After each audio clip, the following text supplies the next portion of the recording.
49th question అడిగింది ఏంటంటే what are the major factors that will make kids more vulnerable in third wave? Can you tell us about any supporting studies regarding this? నాకు తెలిసి the 2 most important factors that will make kids suffer in the next wave is recklessness from parents, recklessness from government. It is not so much a virus problem. It is a government and parents problem. రెక్లెస్గా ఉండద్దు, మీ పిల్లల్ని మీరే కాపాడుకోవాలి, తగిన జాగ్రత్తలన్నీ తీసుకోవాలి. మిమ్మల్ని కాపాడుకోండి, మీ పిల్లల్ని కూడా కాపాడుకోండి. ఒక 6 నెలల పాటు కాలేజీలకు వెళ్ళకపోతే, స్కూల్స్కి వెళ్ళకపోతే జరిగే నష్టం ఏమీ లేదు. మీ లైఫ్ స్పాన్, మీ పిల్లల లైఫ్ స్పాన్ ఒక 70 years 80 years అనుకుందాం. 6 నెలలు ఎంత, అందులో సంవత్సరం ఎంత? Tiny dot, tiny blip. So staying alive is priority. ఆ విషయం మీరు గుర్తుంచుకోండి, జాగ్రత్తలు తీసుకోండి. 50th క్వశ్చన్ ఏంటంటే do you think it is there ignorance that so many different countries are panicking about delta plus variant? First of all నేను చెప్పదలుచుకుంది ఏంటంటే ఏ కంట్రీ అయినా సరే ప్యానిక్ అవడం వల్ల లాభం లేదు. Panic is more problematic than pandemic. More people are dying of panic than pandemic. So ఇక్కడ ఎస్ డెల్టా ప్లస్ వేరియంట్ వచ్చింది, డెల్టా వేరియంట్ వచ్చింది, ఆ వేరియంట్ ఈ వేరియంట్లు మారుతూ ఉంటాయి. వైరస్ అనేది మ్యూటేట్ అవ్వడం నార్మల్, కొత్త వేరియంట్స్ అనేవి రావడం నార్మల్, జరుగుతూ ఉంటుంది. వేరియంట్ వచ్చిన ప్రతిసారి దాన్ని చూసి భయపడితే యూ క్యాన్ ఫైట్ ఇట్. భయంతో మనం గెలవలేం, కరేజ్తోనే గెలవగలం యుద్ధాన్ని. ఎస్ వచ్చినప్పుడు కొంచెం భయం ఉంటుంది, అది నార్మల్, కానీ ప్యానిక్ అవ్వకూడదు. ఆ భయాన్ని వెంటనే కంట్రోల్కి తెచ్చుకోవాలి. ఇప్పుడు ఏం చేయాలి? లాజికల్గా ఆలోచించాలి. ఓకే, ఇది చేస్తే బాగుంటుంది, ఈ మెజర్ తీసుకుంటే బాగుంటుంది. ఎక్కడ ప్రాబ్లం ఉంది? గవర్నమెంటా, ప్రజలా, లేకపోతే వ్యాక్సిన్ తీసుకోవట్లేదు జనాలు? ఇవన్నీ కూడా చూసుకోవాలి. లాజికల్గా ఒక ప్రణాళికాబద్ధంగా మనం ఎదుర్కోవాలి. Don't panic. 51st క్వశ్చన్ ఏంటంటే ఈ డెల్టా ప్లస్ వేరియంట్ అనేది ఉంది, అందులో ఉన్న మ్యూటేషన్స్ ఏంటి, ఏం జరుగుతుంది అనేది. ఈ డెల్టా ప్లస్లో డెల్టాలో ఉన్న మ్యూటేషన్స్తో పాటు ఒక కొత్త మ్యూటేషన్ కూడా ఉంది, అదే K417N అని చెప్పి అంటున్నాం. ఇందులో what they are saying is ఈ డెల్టా ప్లస్లో ఇంక్రీజ్ రిస్క్ ఆఫ్ ట్రాన్స్మిషన్. అంటే అంతకుముందున్న original corona virus wild variant కన్నా ఇప్పుడున్న డెల్టా ప్లస్ ఈజీగా ఒకరికి పాకుతుంది, దగ్గినప్పుడు కానీ తుమ్మినట్టు కానీ ఎక్కువ మందికి వెళ్తుంది. అలాగే ఒకసారి లోపలికి వెళ్ళిన తర్వాత ఈ ACE2 రిసెప్టార్స్ని కొంచెం గట్టిగా పట్టుకుంటుంది. అలా పట్టుకోవడం వలన అది ఈజీగా సెల్ మెంబ్రేన్స్ తోటి ఫ్యూజ్ అయ్యి ఆ సెల్స్ లోపలికి ప్రవేశిస్తుంది, అప్పుడు రెప్లికేట్ అవుతుంది.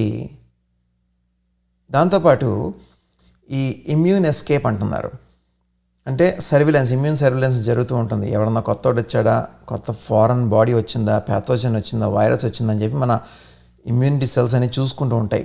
ఆ ఇమ్యూనిటీ సెల్స్ని కూడా ఇది కొంచెం ఎస్కేప్ అయ్యేటట్టుగా ఉంది అనేది కూడా తెలుస్తుంది. అలాగే ఈ మోనోక్లోనల్ యాంటీబాడీస్కి ఇది అంతగా రెస్పాండ్ అవ్వదేమో, కానీ ఇదంతా కూడా ప్రిలిమినరీ రీసెర్చ్, కొంచెం చూస్తున్నాం. ఇంకా ఎవాల్వ్ అవ్వాలి రీసెర్చ్ స్టడీస్, మోర్ ఇన్ఫర్మేషన్ రావాలి. రీసెర్చ్ మళ్ళీ ఇంకో విషయం ఏం చెప్పిందంటే ఇవన్నీ జరుగుతున్న ఒక పక్కనండి 2 డోసెస్ వ్యాక్సిన్ తీసుకుంటే కనుక మీకు 90% కన్నా ప్రొటెక్షన్ ఎక్కువ ఉంటుంది. 2 డోసెస్ తీసుకోవాలి, జాప్యం చేసుకోకుండా 2 డోస్ తీసుకోండి. అంటే మన ఇండియాలో ఫైజర్ లేదు కాబట్టి, మన ఇండియాలో ఆస్ట్రాజెనెకా, కోవిషీల్డ్ ఉంది కాబట్టి you can use it. 92% efficacy చూపిస్తున్నాయి 2 డోసెస్ తీసుకుంటే, even against delta variant. Okay, అలాగే మన ప్రెస్లో రిలీజ్ చేశారు ఈ మధ్యనే, కోవాక్సిన్ కూడా పనిచేస్తుంది ఈ కొత్త డెల్టా వేరియంట్ మీద, and so the delta plus variant మీద అని చెప్పి కూడా చెప్తున్నారు. So take vaccine. That is how you are going to protect yourself. That is how you are going to protect other people also. That is how you are going to protect the society, the country.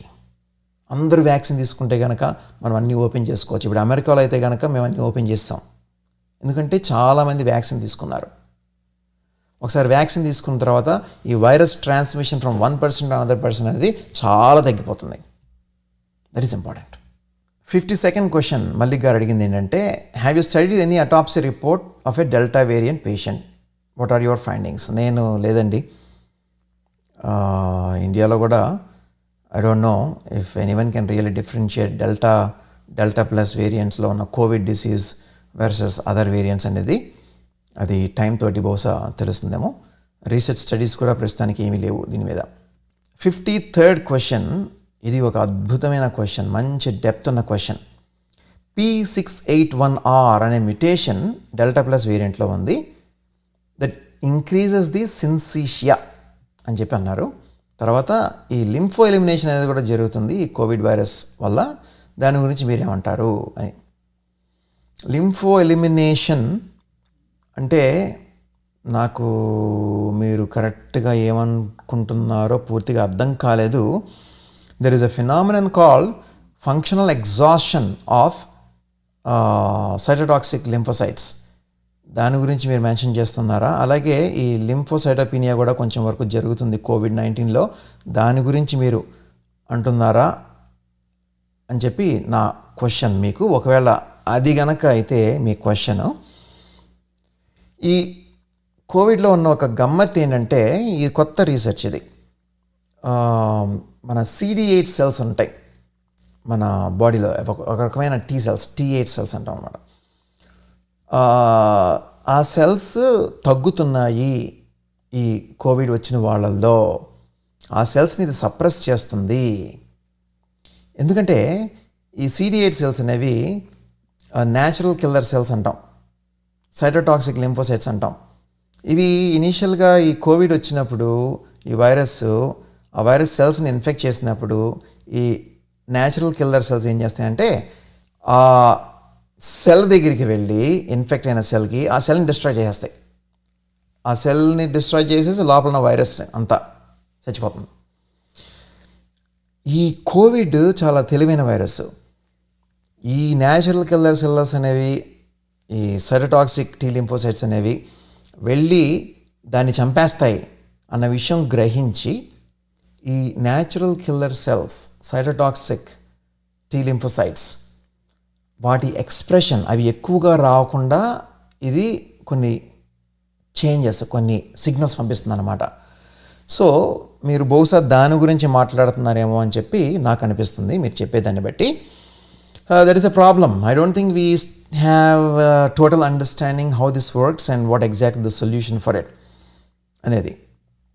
But I think that may play a very important role in the COVID-19 virus progressing to cause more severe disease and more inflammation. 54th question ఏంటంటే, is Delta plus variant reporting low RT-PCR count CT value? 54th question అంటే, ఈ delta plus వేరియంట్లో RT-PCR CT value తక్కువ ఉంటుందా అంటే దాని అర్థం ఎక్కువ వైరల్ లోడ్ ఉంటుందా అని చెప్పి. ఇక్కడ మెయిన్ పాయింట్ మనం గుర్తుంచుకోవాల్సింది ఏంటంటే, ఈ వైరల్ లోడ్కి డిసీజ్ సివియరిటీకి డైరెక్ట్ కోరిలేషన్ లేదు. కొంతమందిలో వైరల్ లోడ్ ఎక్కువ ఉండొచ్చు కానీ ఇంప్రూవ్ అయిపోవచ్చు, కొంతమందిలో వైరల్ లోడ్ తక్కువ ఉండొచ్చు కానీ they may get actually severe disease. ఈ కోరిలేషన్ పర్ఫెక్ట్గా లేదు, అందువల్ల దాని గురించి ఫోకస్ పెట్టడం అనవసరం అని చెప్పి నా అభిమతం. దీని గురించి మోర్ డీటెయిల్స్, అసలు ఏంటి RT-PCR వాల్యూ అనేది నేను ఆర్టికల్లో రాయడం జరిగింది. ఇంట్రెస్ట్ ఉన్న వాళ్ళు ప్లీజ్ రీడ్ ఇట్. న్యాచురోపతిలో మీరు చెప్పినట్టుగా మెంతులు, ఆవాలు ఇలాంటివన్నీ నాకు తెలియదు కానీ మెడికల్ ట్రీట్మెంట్ అలోపతిక్లో మాత్రం ఇది సేమ్ ట్రీట్మెంట్.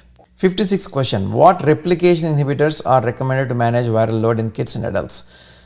ఇందాక మనం ఒరిజినల్గా మాట్లాడుకుందాము రెమ్డెసివిర్, బట్ దాని గురించి మర్చిపోదాం ఎందుకంటే ప్రాబ్లమ్స్ ఉన్నాయి కాబట్టి.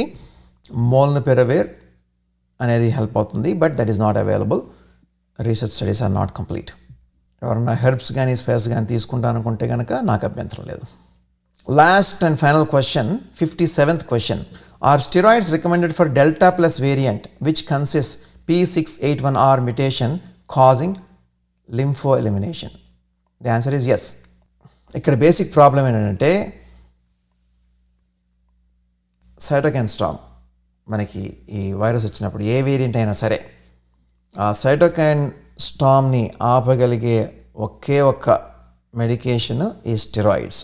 So the treatment is the same. It is going to dampen the inflammation, the hyper immune response. So delta plus variant అయినా సరే, ఏ మ్యూటేషన్ ఉన్నా సరే, steroids are still the main stay of treatment.